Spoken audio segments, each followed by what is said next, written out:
Hello! Nandito ako ngayon sa loob ng one-bedroom unit with lodgia or balcony. Yan. Ito po yung one-bedroom unit and lipon.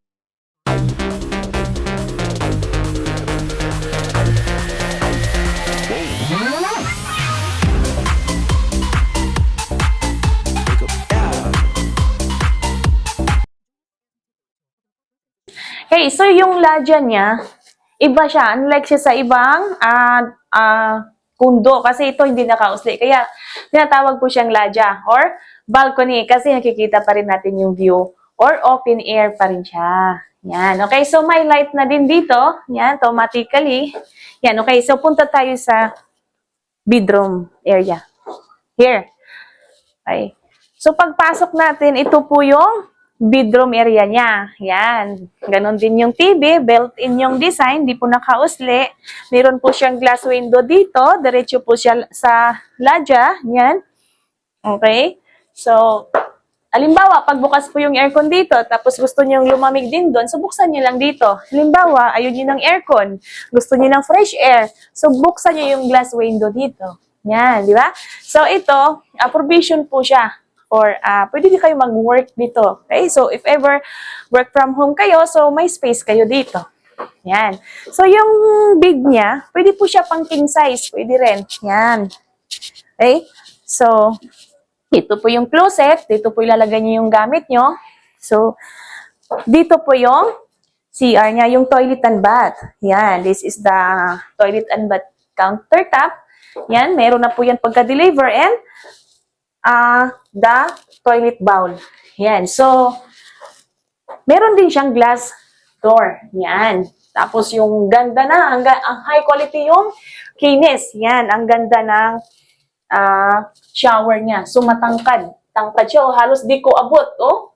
Sipin mo, 5'4" ako. Halos di ko abot yung shower niya. Yan. So, naka-customize po dito yung area niya. So, meron pa kayong mga design na ilalagay dyan. Yan. Then, punta tayo dito balik tayo dito sa living and dining. Yan, ito nakikita nyo dito kasi ito, this dress up unit siya. So, hindi po ito kasama sa turnover yung mga kitchenwares dyan. Yan. Okay. So, again, this is the, ayan.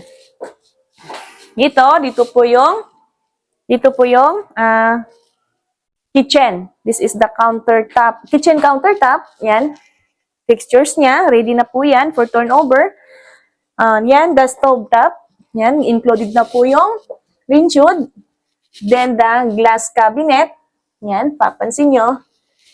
Yan, kasama po sa turnover. Yan, this is the area. Pag meron na kayong refrigerator, dito po yung area ng ref. Pwede kayo maglagay dito ng microwave. Yan.